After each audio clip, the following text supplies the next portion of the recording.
குரு வணக்கங்கள். வாழ்க வளமுடன். உலகெங்கிலும் இருக்கக்கூடிய அக்ஷரா அண்ணாமலை நேயர்களுக்கு எனது அன்பு வணக்கங்கள். சுப்ரஜா சுரேஷ்குமார், டிஎன்ஏ மற்றும் பிரஸ்ன ஜோதிடர், கோவையிலிருந்து. இன்னைக்கு இந்த வீடியோல நம்ம பார்க்க போறது ஆடி மாத பலன்கள்.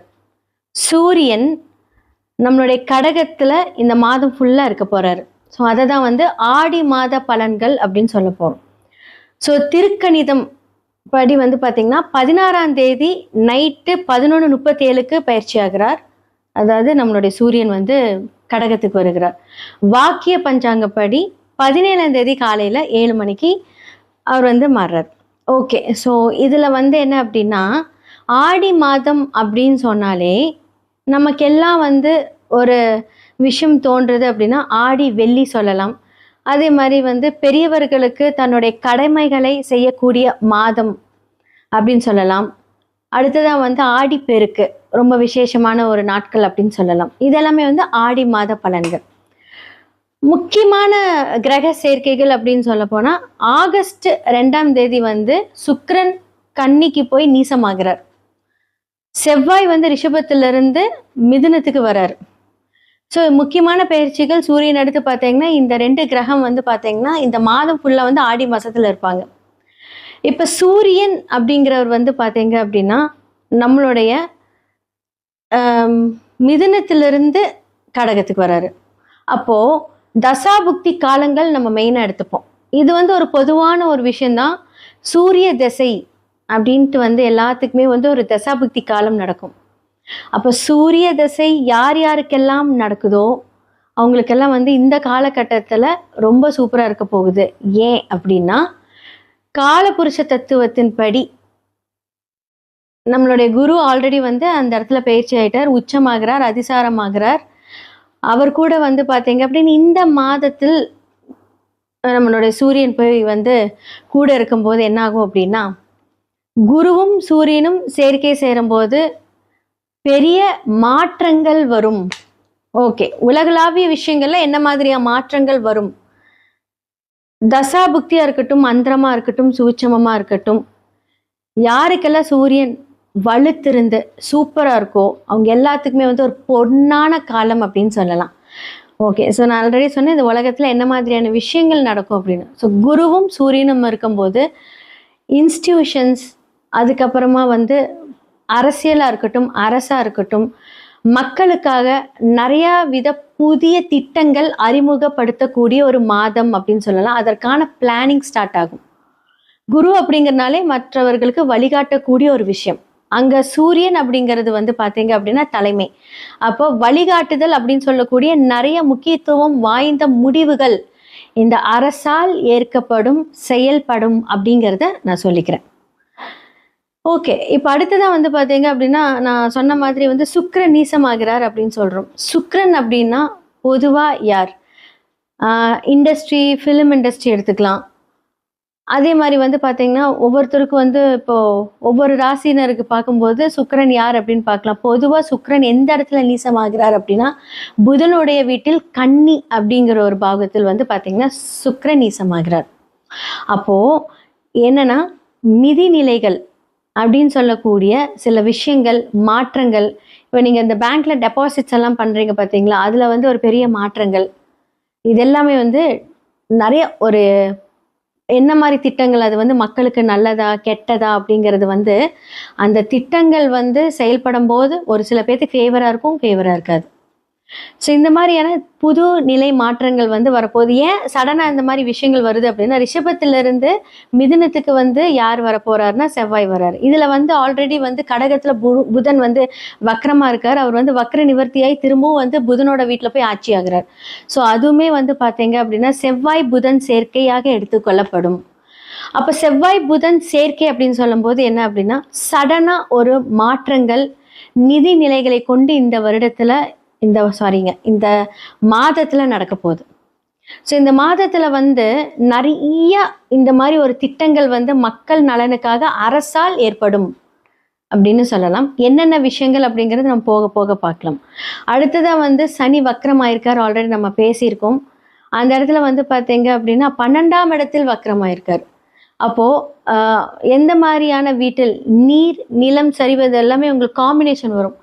அப்போ என்ன அப்படின்னா, யாரெல்லாம் ட்ராவல் பண்ணுறீங்களோ கொஞ்சம் ஜாக்கிரதையாக ட்ராவல் பண்ணுங்கள். அதே மாதிரி இந்த தண்ணி சைடெல்லாம் ட்ராவல் பண்ணுறீங்க அப்படின்னா, இந்த ஆறு, குளம், நான் ஃப்ரெண்ட்ஸ் கூட போகிறேன், இந்த மாதிரியெல்லாம் நீங்கள் கண்டிப்பாக நீங்கள் உங்களுடைய டைமை ஸ்பெண்ட் பண்ண போகிறீங்க அப்படின்னா, இந்த காலகட்டத்தில் ஜாக்கிரதையாக இருக்கணும். ஏன்னா நிறைய ஆபத்துக்கள் இந்த மாதம் கொஞ்சம் இருக்குது அப்படின்னு தான் சொல்ல முடியும். ஏன்னா தேவையில்லாத ஒரு விபத்துக்கள், அதே மாதிரி வந்து உலகளாவிய விஷயங்களை நான் ஜென்ரலாக பேசுகிறேன். ஸோ நிறைய விபத்துக்கள், அதே மாதிரி குரு வந்து உச்ச வீட்டில் இருக்கும்போது என்ன ஆகும் அப்படின்னா, இப்போ சூரியனோடு அவர் வந்து என்ன ஆகுறாரு, அஸ்தங்கமாகிறார். அப்போ அஸ்தங்கமாகும்போது என்ன ஆகும் அப்படின்னா, நகை விலை அப்படின்னு சொல்லும்போது உங்களுக்கு கொஞ்சம் நல்லாவே கம்மியாகும். ஸோ இந்த டைமில் அது அப்படியே கம்மியாகி செப்டம்பருக்கு மேலே பூம் ஆகும். அதற்கான ஒரு விஷயங்கள் இதெல்லாமே இப்போ தங்க நகை கொண்டு சில மாற்றங்கள் வரும். யூஸ்வலாகவே அப்ஸ் அண்ட் டவுன் இருக்கும். மோஸ்ட்லி கம்மியாகிறது நீங்கள் பார்ப்பீங்க. ஸோ யாருக்கெல்லாம் நகை வாங்கணும்னு பிளான் இருக்குது அப்படின்னா, இந்த ஆடி மாதத்தில் நீங்கள் பிளான் பண்ணிங்கன்னா கரெக்டாக இருக்கும். சரி, இப்போ வந்து இந்த மாதிரியான விஷயங்களெல்லாம் நம்ம சொல்லியிருப்போம். மேஷம்லேருந்து மீனம் வரைக்கும் இந்த ஆடி மாத பலன்கள் எப்படி இருக்குது அப்படிங்கிறத நம்ம பார்த்துடலாம். சிம்ம ராசி மற்றும் லக்னக்காரர்களுக்கு இந்த ஆடி மாத பலன்கள் எப்படி இருக்குன்னு பார்த்துடலாம். லக்னத்திலே கேது இருக்கார்.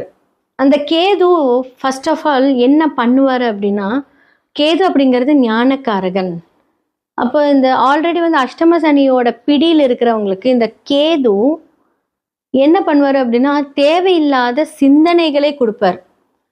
ஆரம்பத்தில் கேது என்ன சிந்தனைகள் கொடுத்து அது என்ன பண்ணுவார் அப்படின்னா, அதன் மூலியமாக ஒரு இன்ட்ரெஸ்டே இல்லாத மாதிரி பண்ணி விட்டுருவார்.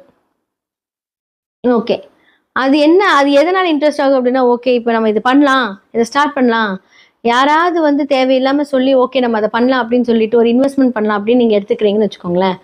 ஆரம்பத்தில் ஓகே ஆஹா ஓஹா எல்லாமே ஸ்டார்ட் பண்ணிடுவீங்க, செம்ம இன்ட்ரெஸ்ட் கொடுத்துருவீங்க. அதுக்கப்புறம் என்ன ஆகும், இந்த அஷ்டம சனியோடது பார்வையினால அது ஒரு சின்ன பிரச்சனையோ இல்லை பெருசாக ஒரு பிரச்சனை நடக்குது, என்ன பண்ணுவீங்க அப்படின்னா, நீங்கள் எவ்வளோ தூரம் இன்ட்ரெஸ்டடாக அது போனீங்களா சடனாக அதை ஸ்டாப் பண்ணுவீங்க. அந்த பிரச்சனையை ஃபேஸ் பண்ணக்கூடிய அந்த மனநிலை நீங்கள் இருக்க மாட்டீங்க. ஏன்னா ஆல்ரெடி பிரச்சனையின் உச்சத்தில் தான் வந்து இந்த சிம்மமே இப்போ இருக்குது. அப்போ இன்னுமா நமக்கு அந்த பிரச்சனை இன்னும் எக்ஸ்ட்ரா ஆட் ஆன் பண்ணுமா அப்படின்னு கேட்டால் அந்த நிலைமையில் இருக்க மாட்டேங்க. 2ஆம் இடம் அப்படின்னு சொல்லக்கூடிய புதன் வீட்டில் சுக்கிரன் நீசம். அப்போ 3-10. அப்போ புது முயற்சிகள் இந்த காலகட்டத்தில் எடுக்கலாமா? எடுக்கக்கூடாது. அதே மாதிரி வந்து புதுசாக இந்த மாதத்தில் தொடங்கலாமா? தொழில் தொடங்கக்கூடாது. அப்போ வந்து நான் ஆல்ரெடி பிஸ்னஸில் தான் இருக்கேன். அப்போ நான் என்ன பண்ணட்டும் அப்படின்னா, ஏதாவது புதுசாக பர்ச்சேஸ் பண்ணணுமா? பண்ணக்கூடாது. புதுசாக பிரான்ச் ஓப்பன் பண்ணிக்கிறீங்க, பண்ணக்கூடாது. இந்த மாதம் வேண்டாம். ஆக மொத்தத்தில் அஷ்டம சனியில் 2.5 வருஷம் கொஞ்சம் பொறுமையாகவே இருங்க. புதுசாக எதுவுமே வேண்டாம். இந்த மாதம் மட்டுமே கிடையாது. இந்த அஷ்டம சனி விலகும் போது எந்த அளவுக்கெல்லாம் வந்து என்ன சொல்கிறது, கஷ்டம் பிரச்சனை அப்படின்னு பேசிட்டு இருந்த காதுகளெல்லாம் இந்த அஷ்டம சனி முடியும் போது ஆஹா ஓஹோ சிம்மம் தான்ப்பா செம்மையாக இருக்க போகுது அப்படின்னு சொல்கிற அளவுக்கு வந்து அந்த பேச்சு மாறுற வரைக்குமே, அந்த காலங்கள் முடிகிற வரைக்குமே வந்து அமைதியாக பொறுமையாக உங்களுடைய காலத்தை நகர்த்திட்டு போனீங்கன்னா சூப்பர். இப்போ லக்னாதிபதி 12ஆம் இடத்துல குருவோடு சேர்ந்து குரு அஸ்தங்கமாகுது இல்லைங்களா? அப்போ 6க்குரியவர் என்ன ஆகுறாரு? அஸ்தங்கமாகிறார். இப்போ வந்து இது நீங்கள் எப்படி எடுத்துக்கலாம்? 5க்குரியவர் அஸ்தங்கமாகிறார். 5ஆம் இடம் அப்படின்னு சொல்லக்கூடிய குரு 12ஆம் இடத்துக்கு போகிறாரு. அப்போ குழந்தைகள் அப்படின்னு சொல்லக்கூடிய பொதுவாக ஒரு குழந்தைகள், பித்ருக்கள், இந்த ஆடி மாதம் தானே, பெரியவங்களுக்கு செய்யக்கூடிய காரியங்கள் எல்லாமே கொஞ்சம் கரெக்டாக செஞ்சுருங்க. இல்லை உங்கள் வீட்டில் உங்கள் அப்பா இருக்காங்க, பெரியவங்க இருக்காங்களா, அவங்கள கரெக்டாக செய்ய சொல்லுங்கள். நீங்களும் ஒரு வேண்டுதல் போட்டுருங்க. குலதெய்வ வழிபாடு இந்த காலகட்டத்தில் கொஞ்சம் நல்லா இருக்கும். ஸோ உங்கள் குலதெய்வமெல்லாம் நீங்கள் போகணும் அப்படின்னு இந்த காலகட்டத்தில் அதை போய் அதெல்லாம் வந்து சரி பண்ணிக்கோங்க. அடுத்ததாக வந்து பார்த்தீங்க அப்படின்னா, தொழில் ஸ்தானமாக இருக்கட்டும், வருமானம் அப்படின்னு சொல்லக்கூடிய ஸ்தானமாக இருக்கட்டும், இல்லை உங்கள் வீட்டில் ஒரு பெரியவங்களாக இருக்கட்டும், சடனாக வந்து ஒரு சேஞ்சஸ்க்காக உங்ககிட்ட சில முடிவுகள். பொதுவாக வந்து பார்த்தீங்க அப்படின்னா, ஒரு இடம் வாங்கலாம் அப்படின்னா உங்களுக்கு வந்து தேவையில்லாமல் ஒரு இடத்த தான் கொடுப்பாங்க. ஏன்னா வந்து பார்த்தீங்கன்னா செவ்வாய் புதனோடு இருக்குது. ஓகே நீ லோன் வாங்கு, ஒரு இடம் வாங்க, ஒரு வீடு வாங்க, இல்லை வந்து ஒரு இடம் விற்கிறது அப்படின்னா, இந்த காலகட்டத்தில் வந்து பார்த்திங்கன்னா விற்கிறது அப்படிங்கிறதே கொஞ்சம் தடுமாற்றமாக இருக்கும். ஏதாவது ஒன்று வாங்கும்போது இந்த காலகட்டத்தில் வாங்கலாமான்னு கேட்டால் நான் எதையுமே ஸ்டார்ட் பண்ணக்கூடாது, வாங்கக்கூடாதுன்னு சொல்லியிருக்கேன். ஏன்னா அஷ்டம சனி பார்வையும் இருக்குது. அப்போ சுக்கிரன் அப்படின்னு சொல்லக்கூடிய வருமானத்தில் இப்போ கொஞ்சம் தடையும் தாமதமும் ஒரு இழுப்பறி அப்படிங்கிற ஒரு விஷயம் வந்து நடக்கும் சிம்மத்துக்கு. அப்போ கொஞ்சம் வந்து இந்த எப்படா விலகும் அப்படின்ற ஒரு இதுல தான் இருக்கும். ஆனா பணம் அப்படின்னு சொல்லக்கூடிய விஷயங்கள் வரும். ஏன்னா 12ல குரு இருக்காரு இல்லையா? அப்போ வந்து நமக்கு மனசுக்கு பிடிச்ச ஒரு விஷயத்துக்கு செலவு பண்ணணும் அப்படின்னா அதற்கு பணம் வரணும். பணம் வரும். ஆனா அதுக்கு ஈக்குவலா டபுள் மடங்கா செலவும் வரும். அப்போ நீங்க என்ன பண்ணணும் அப்படின்னா பணம் வரட்டும். ஆனா அத வந்து ஒரு ஒரு இன்வெஸ்ட்மெண்ட்டா போட்டீங்கன்னா பிரச்சனை கிடையாது. ஆனா முதல்ல வரணும். அந்த வரதுக்கு உண்டான எல்லா பிராப்தமும் வந்து பார்த்தீங்கன்னா, இந்த மாதத்தில் வரும். ஸோ ஆடி மாதத்துல பொதுவா எல்லாருமே வந்து சுப காரியங்களா இருக்கட்டும், நல்ல காரியம் செய்ய மாட்டாங்க. ஆனா அந்த பிளான் பண்றதுக்கான ஒரு உகந்த மாதம் அப்படின்னு தான் சொல்லணும். ஏன்னா புதன் வக்ர நிவர்த்தியாகி தன்னோட வீட்டுக்கு போகும்போது எல்லாத்துக்குமே வந்து புது புது யோசனை தரக்கூடிய ஒரு கிரகம். உங்களோட லக்னத்திலிருந்து 11ஆம் வீட்டுக்கு வரார் செவ்வையோட. அப்போ வந்து அதிரடி மாற்றங்கள். நார்மலான மாற்றங்கள். டக்கு டக்குன்னு அந்த மாற்றங்கள் அப்படின்னு சொல்வீங்க. ஏன்னா அந்த இடத்துல சுக்கிரன் நீசமாக இருந்தாலும் வீடு கொடுத்தவர் வந்து செவ்வாயோட இருக்காரு இல்லையா? ஆனா அங்க செவ்வாய் யார்? அங்க பகையால இருக்காரு. அந்த அதிரடி மாற்றம்னால சில அதிர்வுகள் உங்களுடைய லக்னத்துக்கே அது வந்து செட்டே ஆவாது. அப்போ என்ன மாதிரியான காம்பினேஷன்ஸ்ல உங்களோட சுய ஜாதகத்துல இவங்கெல்லாம் இருக்காங்கன்னு பார்த்துக்கிட்டு உங்களுடைய லைஃப்பை நீங்க வந்து டர்ன் ஆஃப் பண்ணலாமா, டர்ன் ஆன் பண்ணலாமா, இதை பண்ணலாமா, அதை பண்ணலாமான்னு நீங்க வந்து யோசிச்சு பண்ணுங்க. ரொம்ப சூப்பரா இருக்கும் இந்த காலகட்டம். ஆடி மாத பலன்களா மேஷம்லேருந்து மீனம் வரைக்கும் ஒவ்வொருத்தருக்கு எப்படி இருக்கும், யார் யார் என்ன பண்ணணும், உலகளாவிய விஷயங்கள்ல என்ன நடக்கும், நம்ம எந்த விஷயத்துல ஜாக்கிரதையா இருக்கணும், யாருக்கெல்லாம் ஃபேவரபிளா இருக்கு அப்படிங்கிறது வந்து நம்ம பார்த்துட்டு வந்தாச்சு. இப்போ இதெல்லாம் நம்ம எப்படி வந்து கன்ஃபார்ம் பண்றது? இதுக்கெல்லாம் பரிகாரம் இருக்கா? எதன் மூலியமாக இந்த பரிகாரத்தை நம்ம வந்து நிவர்த்தி பண்ணிக்கலாம் அப்படின்னா சுய ஜாதகத்தை பாருங்க. ஏன்னா இப்போ வந்து உங்களுக்கு வந்து பிரச்சனைக்குரிய ஒரு கிரகம் இப்போ வந்து உங்களுக்கு வந்து சனி வந்து உங்களுடைய லக்னத்துக்கு ரொம்ப ஒரு பெரிய பிரச்சனைக்குரியவரா இருக்காரு அப்படின்னா அவர் வக்கரமா இருக்காருன்னா அது நல்ல பலன்களை மட்டுமே தரும்.